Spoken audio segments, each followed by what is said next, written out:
Бүгін қасиетті қадір түні, игі мұсылман үшін бұл түн мың айдан да қадірлі. Дәл осы түні ислам дінін ұстанушы жамағат ел мен жердің жақындарының амандығын тілеп, таңға дейін құлшылықпен өткізеді.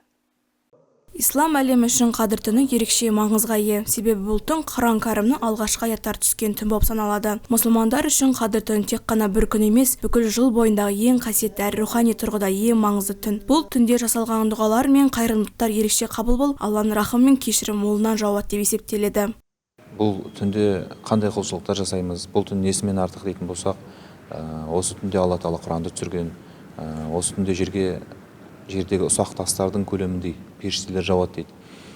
Ол періштелердің жауыдағы мақсаты хадистерде келеді. Әрбір отырып, тұрып, ғибадат жасаған адамның қасынан өте дегенде дұға жасайды екен. Алла Тағала сені мейіріміне бөлесін, күнәларыңды кешірсін, ғұмырыңа берекет берсін деп. Және бұл түнде тағдырлар жазылады дейді. Осы жыл бойына адамдардың дүниеге келуі, өтуі, ризық несібелері, басына келетін жақсылық, жамандықтар барлық жазылады екен. Сол үшін де сахабалар осы түнде Алла менің басыма жақсы тағдыр жаз, менің басыма тек қана жақсылықтар әкел деп көбірек дұға жасайтын болған.